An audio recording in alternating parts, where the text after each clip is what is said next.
Série Refúgio na Tempestade. Valiosos estudos proféticos e escatológicos para o tempo do fim. Parte 55.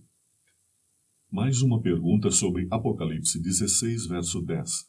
E o quinto anjo derramou a sua taça sobre o trono da besta. Literalmente é um anjo que vai fazer esta destruição de Roma, ou, de acordo com Apocalipse 17 e 16, serão os 10 chifres que incendiarão Roma, e os 10 chifres que viste da besta são os que aborrecerão a prostituta, e a porão desolada e nua, e comerão a sua carne e a queimarão no fogo. Apocalipse 17 e 16. De modo que aí existe também uma dificuldade para solucionarmos se tomamos literalmente essas pragas. Neste ponto, queremos mencionar uma declaração falando sobre o encerramento da graça. Deixando ele, Cristo, o santuário, as trevas cobrem os habitantes da terra. Naquele tempo terrível, os justos devem viver à vista de um Deus santo sem intercessor. Removeu-se a restrição que estivera sobre os ímpios, e Satanás tem domínio completo sobre os que finalmente se encontram impenitentes. Terminou a longanimidade de Deus, o mundo rejeitou a sua misericórdia, desprezou-lhe o amor, pisando sua lei. Os ímpios passaram os limites de seu tempo de graça. O Espírito de Deus, persistentemente resistido, foi por fim retirado. Desabrigados da graça divina, não têm proteção contra o maligno. Satanás mergulhará então os habitantes da terra em uma grande angústia final. Ao cessarem os anjos de Deus de conter os ventos impetuosos das paixões humanas, ficarão às soltas todos os elementos de contenda. O mundo inteiro se envolverá em ruína mais terrível do que a que sobreveio a Jerusalém na antiguidade.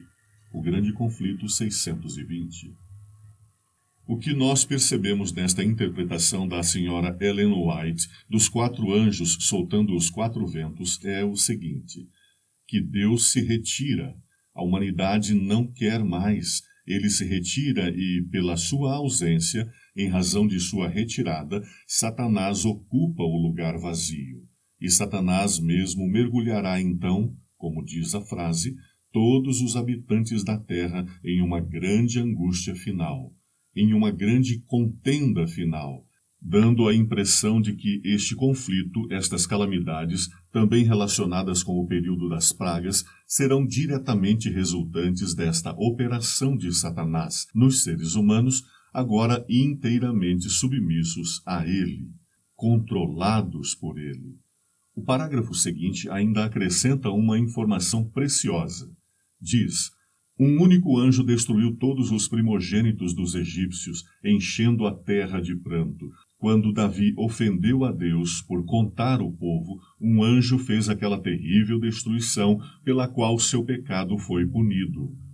O mesmo poder destruidor exercido pelos santos anjos quando Deus ordena, será exercido pelos maus quando ele permitir.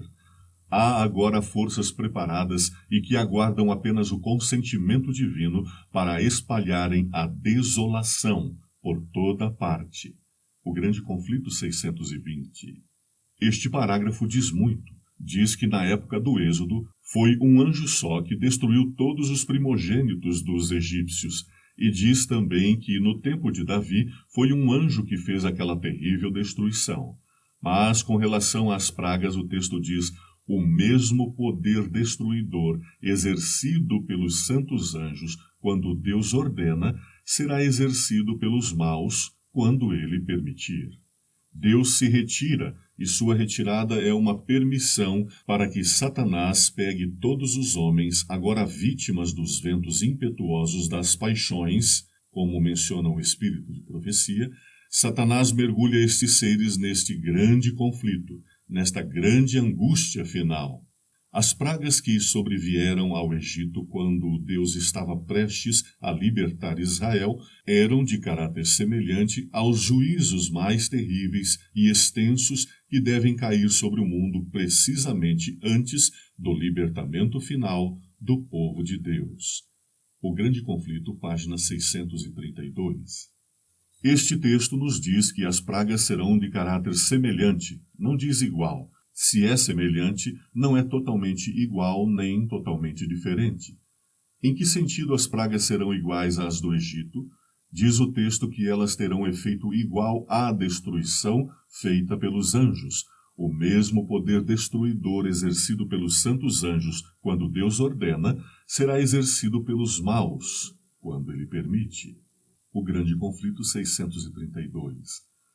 Nas consequências das pragas, o efeito é igual ao mesmo da destruição feita no Egito. Isso é igual, mas é diferente no ponto de que naquele tempo foi realizada esta obra por um único anjo e agora será realizada pelos anjos maus, totalmente dominados por Satanás, que os mergulhará em uma grande angústia final. Mas isto é apenas um texto, e o Espírito de Profecia nos recomenda que, quando nós estudamos assuntos assim relacionados com profecias, não poderemos nos isolar em poucos textos. Se nós dermos uma passada de olhos com lápis ou caneta na mão e estudarmos o primeiro capítulo do Grande Conflito, denominado Predito o Destino do Mundo, nós vamos descobrir algumas coisas que Deus deseja que compreendamos. Vamos descobrir que Jerusalém foi destruída pelo exército romano, mas no Antigo Testamento, Deus disse que Ele mesmo faria acender nas portas de Jerusalém um fogo que não se consumiria, se o povo continuasse trazendo cargas para a cidade no sábado. Deus mesmo disse que Ele faria isto. Todavia sabemos que não foi Ele que fez diretamente, foi o exército romano, por permissão de Deus, sem dúvida. O povo rejeitou a Deus, então, pela retirada da presença de Deus, Satanás realizou aquela obra. É isto que nós descobrimos ao ler o primeiro capítulo do Grande Conflito. Algumas frases precisam ser lidas com atenção para entendermos a questão.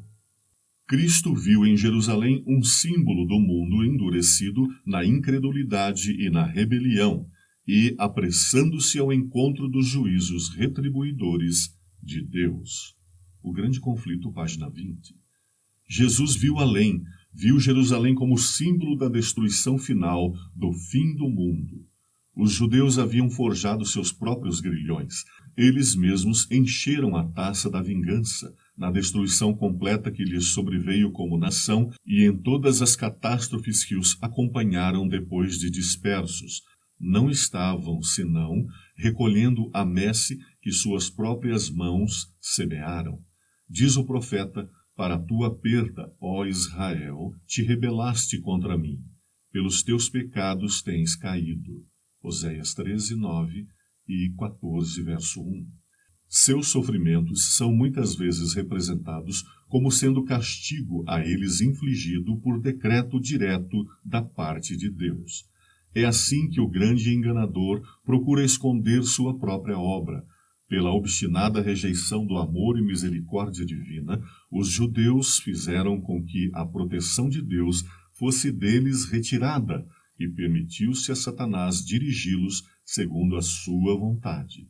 O Grande Conflito, 32 e 33. Foi o que lemos anteriormente com relação às 7 pragas. Deus se retira e a humanidade fica sem a proteção dele. Satanás, então, dirige a humanidade segundo a sua vontade. Mas o parágrafo continua.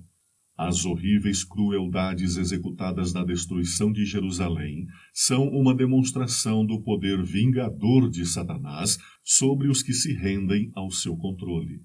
Não podemos saber quanto devemos a Cristo pela paz e proteção de que gozamos. É o poder de Deus que impede que a humanidade passe completamente para o domínio de Satanás. Os desobedientes e ingratos têm grande motivo de gratidão pela misericórdia e longanimidade de Deus, que contém o cruel e pernicioso poder do maligno. O Grande Conflito, páginas 33 e 34.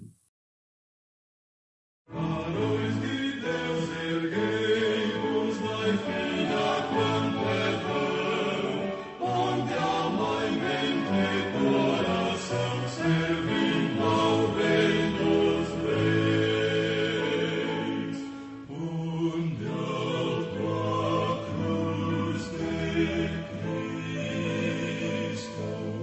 Senhor.